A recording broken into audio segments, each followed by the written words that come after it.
പുതിയ വീഡിയോയിലേക്ക് എല്ലാ കൂട്ടുകാർക്കും സ്വാഗതം. ഇനി ഞാൻ നിങ്ങളുമായി പങ്കുവെക്കുന്നത് ഇന്ന് കഴിഞ്ഞ റോ എപ്പിസോഡിൽ നിന്ന് നമുക്ക് ലഭിച്ച കുറച്ച് സ്റ്റോറി ലൈൻ ഡെവലപ്മെൻറ്റ്സ് ആണ്, സ്റ്റോറി ലൈൻ അപ്ഡേഷൻസ് ആണ്. അപ്പോൾ ഇന്നത്തെ റോ എപ്പിസോഡിൻ്റെ വലിയ പ്രത്യേകത റസൽമീനിയ 42 കഴിഞ്ഞതിന് ശേഷമുള്ള പിറ്റേ ദിവസം തന്നെ നടന്ന റോ എപ്പിസോഡാണ്. അതുകൊണ്ട് തന്നെ വലിയ പ്രതീക്ഷയോട് കൂടിയിട്ടാണ് ആരാധകർ എല്ലാവരും ഈ ഒരു ഷോ കണ്ടിട്ടുണ്ടായിരിക്കുക. അപ്പോൾ ആ ഒരു പ്രതീക്ഷ ഒട്ടും കുറക്കാത്ത രീതിയിലുള്ള ഒരു നല്ലൊരു എപ്പിസോഡ് കാണാൻ സാധിച്ചു എന്നാണ് എൻ്റെ അഭിപ്രായം. റോ എപ്പിസോഡിനെ സംബന്ധിച്ചുള്ള നിങ്ങളുടെ അഭിപ്രായം എന്താണെന്നുള്ളത് ഇപ്പോൾ തന്നെ കമൻറ്റ് ബോക്സിൽ രേഖപ്പെടുത്തുക. ആദ്യത്തെ അപ്ഡേറ്റ് പതിവ് പോലെ അടുത്ത ആഴ്ചയിലേക്ക് കൺഫേം ചെയ്തിട്ടുള്ള സെഗ്മെൻറ്റ്സിനെ സംബന്ധിച്ചാണ്. ജോ ഹെൻറി എന്ന് പറയുന്ന റെസ്ലറുടെ ഒരു കൺസേർട്ട് അടുത്ത റോയിലേക്ക് കൺഫേം ചെയ്തിട്ടുണ്ട്. പുതിയ വുമൻസ് ഇന്റർ കോണ്ടിനെൻ്റൽ ചാമ്പ്യനായ ബെക്കി ലഞ്ചിൻ്റെ സെഗ്മെൻറ്റ് അടുത്ത റോയിലേക്ക് കൺഫേം ചെയ്തിട്ടുണ്ട്. വേൾഡ് ഹെവി വെയ്റ്റ് ചാമ്പ്യനായ റോമൻ റീൻസ് ജേക്കബ് ഫാറ്റുവിൻ്റെ ബാക്ക്ലാഷ് പ്രീമിയം ലൈവ് ഇവൻറ്റിലേക്കുള്ള ചലഞ്ചിനുള്ള ഒരു മറുപടി കൊടുക്കുന്ന ഒരു സെഗ്മെൻറ്റും കൂടി അടുത്ത റോയിൽ റോമൻ റീൻസ് അപ്പിയർ ചെയ്യുന്നുണ്ട് എന്നുള്ളൊരു സെഗ്മെൻറ്റും കൂടി കൺഫേം ചെയ്തിട്ടുണ്ട് എന്നാണ് നിലവിൽ നമുക്ക് മനസ്സിലാക്കാൻ സാധിച്ചിട്ടുള്ള അപ്ഡേറ്റ്സ്. രണ്ടാമത്തെ അപ്ഡേറ്റ് NXTയിൽ നിന്നും മെയിൻ റോസ്റ്റർ കോളപ്പായിട്ട് 3 റെസ്ലേഴ്സ് റോ ബ്രാൻഡിൽ ഒഫീഷ്യലായി ജോയിൻ ചെയ്തത് ഇന്നത്തെ റോ ആഫ്റ്റർ മേനിയയിൽ നമുക്ക് കാണാൻ സാധിച്ചു. അതിൽ ആദ്യത്തേത് ഈതൻ പേജ് എന്ന് പറയുന്ന മുൻ NXT champion, NXT north American ചാമ്പ്യനാണ്. ഈതൻ പേജിൻ്റെ ഈ ഒരു വരവ് വളരെ സർപ്രൈസ് നിറഞ്ഞതായിരുന്നു. ഈതൻ പേജും ജിവോൺ എവൻസും തമ്മിലുള്ള ഒരു മത്സരത്തിലേക്ക് ഇവരുടെ ബാക്ക് സ്റ്റേജ് സെഗ്മെൻറ്റ് കൊണ്ടുപോയി. ജിവോൺ എവൻസിൻ്റെ ഒരു റൂസേവിൻ്റെ ഇടപെടൽ മൂലമുള്ള ഒരു പരാജയമാണ് നമുക്ക് കാണാൻ സാധിച്ചത്. ഈതൻ പേജ് ജിവോൺ എവൻസിനെ പിൻഫോൾ ലൂടെ പരാജയപ്പെടുത്തുന്നു. അതിനുശേഷം പെൻഡ എന്ന് പറയുന്ന റെസ്ലറിനെ ആക്രമിക്കുന്നതിന്, അതായത് റൂസേവിന് ഒരു മേധാവിത്വം നേടിക്കൊടുക്കുന്നതിൽ ഈതൻ പേജിൻ്റെ ഒരു റോളും നമുക്ക് അവിടെ കാണാൻ സാധിച്ചു. അപ്പോൾ ഈതൻ പേജ് NXTയിൽ എങ്ങനെയായിരുന്നു അദ്ദേഹത്തിൻ്റെ ക്യാരക്ടർ, ആ ഒരു വില്ലൻ കഥാപാത്രം തന്നെ അദ്ദേഹം മെയിൻ റോസ്റ്ററിലും റോ ബ്രാൻഡിലും കൊണ്ടുപോകുമെന്നുള്ളതും ഉറപ്പായിട്ടുണ്ട്. രണ്ടാമത്തെ മെയിൻ റോസ്റ്റർ കോളപ്പ് എന്ന് പറയുന്നത് NXTയുടെ വുമൻസ് നോർത്ത് അമേരിക്കൻ ചാമ്പ്യൻ ആയിട്ടുണ്ടായിരുന്ന സോൾ റൂക്ക എന്ന് പറയുന്ന ഏറ്റവും കിടിലൻ റെസ്ലറാണ്. ഈ താരത്തിൻ്റെ മത്സരം മെയിൻ റോസ്റ്റർ ഫാൻസ് ജോൺസണിയുടെ റിട്ടയർമെൻറ്റ് മാച്ച് നടന്ന സാറ്റർഡേ നൈറ്റ് മെയിൻ ഇവൻറ്റിൽ ബെയ്ലി എന്ന റെസ്ലറിനെതിരെ കണ്ടിട്ടുണ്ടായിരിക്കും. ഗംഭീരമായിട്ടുള്ള പ്രകടനമായിരുന്നു.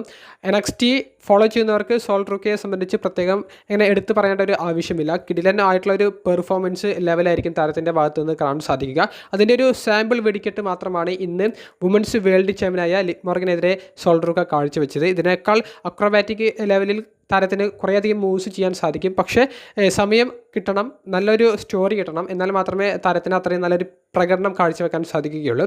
എന്തായാലും ലിവ് മോർഗനെതിരെ കളിച്ച സോൾ റൂക്കയുടെ ആദ്യത്തെ മെയിൻ റോസ്റ്ററിന് വേണ്ടിയിട്ടുള്ള ഒഫീഷ്യൽ ആയിട്ടുള്ള ഒരു മത്സരത്തിൽ ലിവ് മോർഗൻ സോൾ റൂക്കയെ പരാജയപ്പെടുത്തുന്നതായിട്ടാണ് നമുക്ക് കാണാൻ സാധിച്ചത്.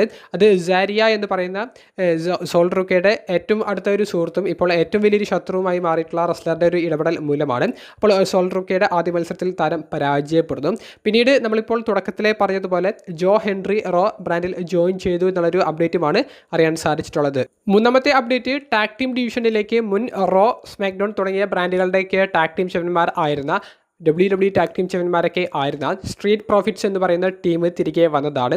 ദ വിഷൻ എന്ന് പറയുന്ന ടീമിൻ്റെ ചാമ്പ്യൻഷിപ്പിനുള്ള അടുത്ത എതിരാളികൾ അത് സ്ട്രീറ്റ് പ്രോഫിറ്റ്സ് ആയിരിക്കും എന്നുള്ളതും ഉറപ്പായിട്ടുണ്ട്. ദ വിഷൻ ടീമും സെത്രോൺസും തമ്മിലുള്ള ഫൈറ്റിന് ഇടയിലാണ് സ്ട്രീറ്റ് പ്രോഫിറ്റ്സിൻ്റെ ഒരു റിട്ടേൺ നമുക്ക് കാണാൻ സാധിച്ചത്.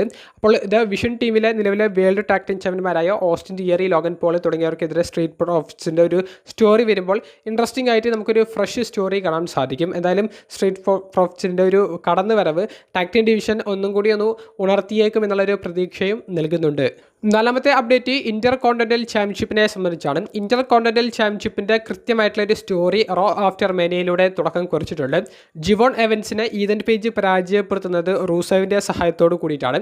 അതിനുശേഷം ജിവോൺ എവൻസിന് റൂസേവ് ആക്രമിക്കുന്ന സമയത്ത് നിലവിലെ ഇന്റർ കോണ്ടിനെൻ്റൽ ചാമ്പ്യനായ പെൻഡ വന്നിട്ട് അവിടെ രക്ഷപ്പെടുത്താൻ ശ്രമിക്കുന്നുണ്ട്. പക്ഷേ ഈതൻ പേജിൻ്റെ ഇടപെടൽ മൂലം റൂസേവ് പെൻഡയെയും ആക്രമിക്കുന്നതാണ് കാണാൻ സാധിച്ചത്. അപ്പോൾ കൃത്യമാണ് റൂസേവ് ആയിരിക്കും അടുത്തതായി പെൻഡയുടെ ചാമ്പ്യൻഷിപ്പിനെ ചലഞ്ച് ചെയ്യാൻ പോകുന്നത് എന്നുള്ളത് ഉറപ്പായിട്ടുണ്ട്. അത് കഴിഞ്ഞാൽ ജിവോൺ എവൻസും ഈതൻ പേജിനുമൊക്കെ ഒരു ടൈറ്റിൽ ഓപ്പർച്യൂണിറ്റി കിട്ടിയേക്കാം. അപ്പോൾ പെൻഡയുടെ കൈവശത്ത് നിന്ന് ഈ ഒരു ചാമ്പ്യൻഷിപ്പ് നഷ്ടപ്പെടാനുള്ള സാധ്യത കുറവാണെങ്കിലും കൃത്യമായിട്ടുള്ള ഒരു കണ്ടൻറ്റേഴ്സ് അടുത്തത് ആര്, അത് കഴിഞ്ഞാൽ ആര് എന്നുള്ളത് റോ എപ്പിസോഡിലൂടെ അവർ കാണിച്ചു തന്നിട്ടുണ്ട്. അപ്പോൾ നല്ല ഒരു mid card level story line നമുക്ക് ഇന്റർ കോണ്ടിനെൻ്റൽ ചാമ്പ്യൻഷിപ്പ് സ്റ്റോറിയുടെ ഭാഗത്ത് നിന്ന് ഇനിയുള്ള എപ്പിസോഡ്സിൽ പ്രതീക്ഷിക്കാവുന്നതാണ്. ഇന്നത്തെ റോ എപ്പിസോഡിൽ നമുക്ക് കാണാൻ സാധിച്ച മറ്റൊരു മത്സരം ഫിൻ ബാലർ വേഴ്സസ് JD മെക്ഡോണ തമ്മിലുള്ള മത്സരമാണ്. ഫിൻ ബാലർ പൂർണ്ണമായി ഫേസായി മാറിയതിന് ശേഷമുള്ള കുറേയധികം നാളുകൾക്ക് ശേഷമുള്ള റോ എപ്പിസോഡിലെ ഒരു മത്സരമാണ് നമുക്കിന്ന് കാണാൻ സാധിച്ചത്. അപ്പോൾ ഫിൻ ബാലറിൻ്റെ ആ ഒരു പഴയ ലുക്കിലൊക്കെ ആ താടിയൊക്കെ കളഞ്ഞിട്ടുള്ള അദ്ദേഹത്തിൻ്റെ ആ ഒരു ഗംഭീരമായിട്ടുള്ള പഴയ ഒരു എൻട്രൻസ് അത് കാണികൾ ഇരുകൈ നീട്ടി സ്വീകരിച്ചു. ആ ഫിൻ ബാലറിൻ്റെ JD മെക്ഡോണയ്ക്കെതിരെയുള്ള മത്സരത്തിലെ വിജയത്തിന് ശേഷം ഡൊമിനിക് മെയ്സ്റ്റീരിയോ ഫിൻ ബാലറിനെ ആക്രമിക്കുന്നുണ്ട്. ഫിൻ ബാലർ തിരിച്ചടിക്കുന്നുണ്ട്. ഇവരുടെ മത്സരം നടക്കുമെന്നുള്ളത് ഉറപ്പായിട്ടുണ്ട്. പക്ഷേ അതൊരു പ്രീമിയം ലൈവ് ഇവൻറ്റിലൊന്നും ആയിരിക്കില്ല. അതിന് മുൻപ് ഏതെങ്കിലും ഒരു റോ എപ്പിസോഡിൽ വഴിച്ച് നിലവിൽ നോർമൽ ക്യാരക്ടറിലുള്ള ഫിൻ ബാലറും ഡൊമിനിക് മെയ്സ്റ്റീരിയോയും തമ്മിലുള്ള മത്സരമായിരിക്കും നടക്കാൻ പോകുന്നത്. അപ്പോൾ അത്തരത്തിലുള്ളൊരു മത്സര സാധ്യതയും അതൊരു റോ എപ്പിസോഡിലെ മത്സര സാധ്യതയായിട്ടാണ് ഞാൻ കാണുന്നത്. നിങ്ങളുടെ അഭിപ്രായങ്ങൾ, പ്രതികരണങ്ങൾ കമൻറ്റ് ബോക്സിൽ രേഖപ്പെടുത്തുക. അതുപോലെ തന്നെ എടുത്തു പറയാനുള്ളത് ഇന്നത്തെ റോ എപ്പിസോഡിലെ തുടക്കത്തിലെ മത്സരത്തെ സംബന്ധിച്ചാണ്. നമ്മൾ ഇതിനു മുൻപ് കുറേയധികം തവണ കണ്ടിട്ടുള്ള ഒരു ടാഗ് ടീം മത്സരമാണ്. കബൂക്കി വാരിയേഴ്സും നിലവിലെ WWE വുമൻസ് ചാമ്പ്യനായ റിയ റിപ്ലിയും ഇയോ സ്കൈയും തമ്മിലുള്ള ടാഗ് ടീം മത്സരം. നമുക്കറിയാം ഈ മത്സരത്തിൽ റിയ റിപ്ലി, ഇയോ സ്കൈ തുടങ്ങിയവരുടെ ടീം തന്നെയാണ് വിജയിക്കാൻ പോകുന്നത് എന്നുള്ളത്. പക്ഷേ ഇയോ സ്കൈ, റിയ റിപ്ലി തുടങ്ങിയവരുടെ സ്റ്റോറിയും അവരുടെ ടീമും ഈ റോ എപ്പിസോഡ് കൂടി സ്പ്ലിറ്റ് ആകുന്നുണ്ട്. കൂടാതെ റിയ റിപ്ലി ഇനി പൂർണ്ണമായി സ്മാക്ഡൗണിലേക്ക് പോകും എന്നുള്ളതും റിയ റിപ്ലി സ്ഥിരീകരിച്ചിട്ടുണ്ട്. ആ ഒരു സെഗ്മെൻറ്റിൽ, ആ ബാക്ക് സ്റ്റേജ് സെഗ്മെൻറ്റിൽ ലിവ് മോർഗൻ റിയ റിപ്ലി നടന്നു പോയിക്കൊണ്ടിരിക്കുന്നതിനിടയിൽ റിയ റിപ്ലിയെ പിറകിൽ നിന്ന് വിളിക്കുന്നുണ്ട്. പക്ഷേ ലിവ് മോർഗന് വേണ്ട ആ ഒരു രീതിയിലുള്ള ഒരു മറുപടി റിയ കൊടുക്കുന്നില്ല. കാരണം എന്താണെന്ന് വെച്ചാൽ താൻ ഫോർവേഡ് ആണ്, താൻ ഇനി മുന്നോട്ടേക്ക് പോകാനാണ് ആഗ്രഹിക്കുന്നത്, പഴയതൊന്നും തന്നെ ഓർമ്മിപ്പിക്കരുത് എന്നുള്ളൊരു രീതിയിലാണ് റിയ റിപ്ലി കടന്നു പോയത്. അപ്പോൾ റിയ റിപ്ലി ഇനി പൂർണ്ണമായി സ്മാക്ഡൗണിലേക്ക് മാറിയിരിക്കുന്നു എന്നുള്ളതും ഓൾമോസ്റ്റ് കൺഫേം ആയിട്ടുണ്ട്. അതുപോലെ തന്നെ ബാക്ക്ലാഷ് പ്രീമിയം ലൈവ് ഇവൻറ്റിലേക്ക് വരാൻ സാധ്യതയുള്ള മത്സരങ്ങളുടെ ഒരു അപ്ഡേറ്റഡ് ലിസ്റ്റ് നമുക്ക് ലഭിച്ചിട്ടുണ്ട്. അതിൽ ഒന്നാമത്തേത് ലിവ് മോർഗൻ വേഴ്സസ് സ്റ്റെഫനി വെക്കേർ തമ്മിലുള്ള ചാമ്പ്യൻഷിപ്പ് മത്സരമാണ്. ഒരു റീമാച്ച് ബാക്ക്ലാഷ് പ്രീമിയം ലൈവ് ഇവൻറ്റിൽ നമുക്ക് കാണാൻ സാധിച്ചേക്കാം. സോൾഡർക്കെതിരെയുള്ള മത്സരത്തിൽ ലിവ് മോർഗൻ വിജയിച്ചതിന് ശേഷം സ്റ്റെഫനി വെക്കേറിൻ്റെ ഒരു അൺഎക്സ്പെക്റ്റഡ് ആയിട്ടുള്ള ഒരു എൻട്രിയും ഇരുവരും ഫേസ് ടു ഫേസ് വരുന്ന ആ ഒരു മൊമെൻറ്റ് നമുക്ക് ആ എൻട്രൻസ് സ്റ്റേജിൽ വെച്ച് കാണാൻ സാധിക്കുകയുണ്ടായി. അപ്പോൾ ഒരു ചാമ്പ്യൻഷിപ്പ് മത്സരത്തിന് സാധ്യതകളുണ്ട്. അതുപോലെ തന്നെ നിലവിലെ വേൾഡ് ഹെവി വെയ്റ്റ് ചാമ്പ്യനായ റോമൻ റീൻസിൻ്റെ ആദ്യ ടൈറ്റിൽ ഡിഫൻസ് അദ്ദേഹത്തിൻ്റെ കസിനായ ജേക്കബ് ഫാറ്റുവിനെ എതിരെ ആയിരിക്കാനും സാധ്യതകളുണ്ട്. അത്തരത്തിലുള്ളൊരു ചലഞ്ചും ജേക്കബ് ഫാറ്റു ഇന്നത്തെ റോ എപ്പിസോഡിലൂടെ ഇടുന്നതായിട്ട് നമുക്ക് കാണാൻ സാധിക്കുകയുണ്ടായി. മറ്റൊരു അപ്ഡേറ്റ്, റോ എപ്പിസോഡിൽ ഇന്ന് സെത്ത് റോളിൻസ് വന്നിട്ട് ബ്രോൺ ബ്രേക്കറിനെ സ്റ്റീൽ ചെയർ കൊണ്ട് അടിക്കുന്നതായിട്ടുള്ള ഒരു മൊമെൻറ്റ് നമുക്ക് കാണാൻ സാധിച്ചു. എന്നാൽ ആ ഒരു ചെയർ കൊണ്ട് അടിച്ചതിന് ശേഷം പിന്നീട് സെത്ത് റോളിൻസിനെ സ്പിയർ ചെയ്ത് ആക്രമിക്കുന്ന ബ്രോൺ ബ്രേക്കറിൻ്റെ തല പൊട്ടിയിട്ട് ചോര വരുന്നതായിട്ടുള്ള മൊമെൻറ്റ്സ് ഒക്കെ നിങ്ങൾ ശ്രദ്ധിച്ചിട്ടുണ്ടാകുമെന്ന് വിചാരിക്കുന്നു. എന്തായാലും ബ്രോൺ ബ്രേക്കറിൻ്റെ തല പൊട്ടിയിട്ട് ചോര വന്നത് അത് റിയലായിട്ട് സംഭവിച്ച ഒരു അപകടമാണെന്ന് മനസ്സിലാക്കാൻ സാധിക്കുന്നുണ്ട്. കാരണം ആ സ്ട്രീറ്റ് പ്രോഫിറ്റ്സ് വന്നിട്ട് ലോഗൻ പോൾ ഓസ്റ്റിൻ തിയറിക്കെതിരെ ഫൈറ്റ് ചെയ്ത് നിൽക്കുന്ന സമയത്ത് ആ റിംഗ് സൈഡിലുണ്ടായിരുന്ന ബാരിക്കേഡിലേക്കാണ് ബ്രോൺ ബ്രേക്കറും പോൾ ഹെയ്മനും പോയിരിക്കുന്നത്. കാരണം ബ്രോൺ ബ്രേക്കറിൻ്റെ തല പൊട്ടിയിട്ട് ചോര വരുന്നുണ്ടായിരുന്നു. എന്നിട്ട് അവലൊക്കെ വെച്ച് തുടച്ചിട്ടാണ് അദ്ദേഹം ഒരു അഡ്ജസ്റ്റ്മെൻ്റ് ഒക്കെ ചെയ്തിട്ടാണ് അദ്ദേഹം തിരികെ റിങ്ങിലേക്ക് കയറിയത്. എന്നിട്ടാണ് സെത്ത് റോളിൻസിനെ സ്പിയർ ചെയ്യുന്നത്. അത്തരത്തിലുള്ളൊരു ചെറിയൊരു അപകടം, ചെറിയൊരു ഇഞ്ചുറി ബ്രോൺ ബ്രേക്കറിനെ നേരിടുന്നതായിട്ട് നമുക്ക് റോയിൽ കാണാൻ സാധിച്ചു. അതിനെ സംബന്ധിച്ച് വലിയ വാർത്തകളൊന്നും പുറത്തേക്ക് വരുന്നില്ല. അതുകൊണ്ട് തന്നെ അത് സീരിയസ് ആയിട്ടുള്ളൊരു ഇഞ്ചുറി ആയിരിക്കില്ല എന്ന് കരുതുന്നു. എന്തായാലും സ്റ്റിച്ച് ഇടാനുള്ള സാധ്യതകളും വളരെ കൂടുതലാണ്. ഏറ്റവും അവസരമായി പങ്കുവെക്കുന്നത് റോമൻ റീൻസ് എന്ന് പറയുന്ന പുതിയ വേൾഡ് ഹെവി വെയ്റ്റ് ചാമ്പ്യൻ്റെ ഇനി വരാൻ സാധ്യതയുള്ള സ്റ്റോറി ലൈനുകളെ സംബന്ധിച്ചും കണ്ടന്റേഴ്സിനെ സംബന്ധിച്ചുമാണ്. റോമൻ റീൻസിൻ്റെ അടുത്ത എതിരാളി ആരായിരിക്കും എന്നുള്ളത് വളരെ കൃത്യമായിട്ട് അവർ പറഞ്ഞിട്ടുണ്ട്. അത് അദ്ദേഹത്തിൻ്റെ കസിൻ കൂടിയായ ജേക്കബ് ഫാറ്റു ആണെന്നുള്ളതും ഉറപ്പായിട്ടുണ്ട്. പക്ഷേ റോമൻ റീൻസിന് ഇനി കാര്യങ്ങൾ കുറച്ച് പേടിക്കണം. കാരണം അദ്ദേഹത്തിൻ്റെ ഇനി വരാൻ സാധ്യതയുള്ള കണ്ടന്റേഴ്സിനെ കൃത്യമായി റോ എപ്പിസോഡിൽ അവർ കാണിച്ചിട്ടുണ്ട്. അതിൽ റൂമേഴ്സിലൊക്കെ കിടന്നതുപോലെ ഗുന്തറിൻ്റെ പേര് പറയാൻ സാധിക്കും. ഗുന്തറിൻ്റെ ഒരു ബാക്ക് സ്റ്റേജ് ഇൻ്റർവ്യൂ സെഗ്മെൻറ്റിൽ ഗുന്തർ വേൾഡ് ചാമ്പ്യൻഷിപ്പിനെ ചലഞ്ച് ചെയ്യുന്നതിനെ സംബന്ധിച്ചും ആ ചാമ്പ്യൻഷിപ്പ് തിരികെ അദ്ദേഹത്തിൻ്റെ കയ്യിലേക്ക് വരുന്നതിനെ സംബന്ധിച്ചും സംസാരിക്കുന്നുണ്ട്. അങ്ങോട്ടേക്ക് LA നൈറ്റ് കടന്നു വന്നുകൊണ്ട് ഗുന്തറിനെ ഇൻട്രപ്റ്റ് ചെയ്യുന്നുണ്ട്. LA നൈറ്റിനും ഈ ഒരു വേൾഡ് ചാമ്പ്യൻഷിപ്പിന് ഒരു അവസരം വേണമെന്നുള്ള നിലയിലാണ് ഗുന്തറിനോടും LA നൈറ്റ് സംസാരിക്കുന്നത്. അപ്പോൾ ഈ രണ്ട് കണ്ടന്റേഴ്സ് കയറി വന്നിട്ടുണ്ട്.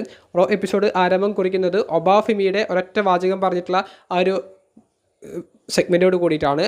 ദ റൂളർ എത്തിക്കഴിഞ്ഞു എന്നാണ് ഒബാഫെമി പറഞ്ഞത്. അപ്പോൾ ഒബാഫെമി ഈ റസൽമീനിയ 42 കഴിഞ്ഞതിന് ശേഷമുള്ള പോസ്റ്റ് ഷോയിൽ റോമൻ റീൻസിനെ വെല്ലുവിളിച്ചതും ആ ചാമ്പ്യൻഷിപ്പിന് വരാൻ പോകുന്നു എന്നൊക്കെ പറഞ്ഞതും എന്തായാലും ഒബാഫെമിയും അവിടെ ഒരു കണ്ടൻഡറായി മാറുന്നുണ്ട്. അപ്പോൾ കൃത്യമായി ഒരു 4 കണ്ടൻഡേഴ്സിനെ റോമൻ റീൻസിൻ്റെ കൈവശമുള്ള വേൾഡ് ഹെവി വെയ്റ്റ് ചാമ്പ്യൻഷിപ്പിനെ അവർക്ക് കാണിക്കാൻ സാധിച്ചിട്ടുണ്ട്. ഇനി ഇതല്ലാതെ അൺഎക്സ്പെക്റ്റഡ് ആയിട്ടുള്ള മറ്റ് എൻട്രികളും വന്നേക്കാം. അപ്പോൾ summer slam premium live event വരെ ഒരു ഫുൾ ടൈം ചാമ്പ്യൻ ആയിരിക്കുമെന്ന് റോമൻ റീൻസ് പറഞ്ഞിട്ടുണ്ടെങ്കിൽ അദ്ദേഹത്തിന് കൃത്യമായിട്ടുള്ള ഒരു കണ്ടന്റേഴ്സും റോ എപ്പിസോഡിൽ കയറി വന്നിട്ടുണ്ട്. ഇപ്പോൾ ഇതാ ബ്ലഡ് ലൈൻ സ്റ്റോറി വീണ്ടും ആരംഭം കുറിക്കുന്നതായിട്ട് അവർ റീസ്റ്റാർട്ട് ചെയ്യുന്നതായിട്ട് കാണാൻ സാധിച്ചു. അപ്പോൾ ഇനി ഊസോസിൻ്റെ ഒരു തിരിച്ചടി റോമൻ റീൻസിനെതിരെ ഉണ്ടായിരിക്കാനും സാധ്യതകളുണ്ട്. ഒന്നും തള്ളിക്കളയാൻ സാധിക്കില്ല.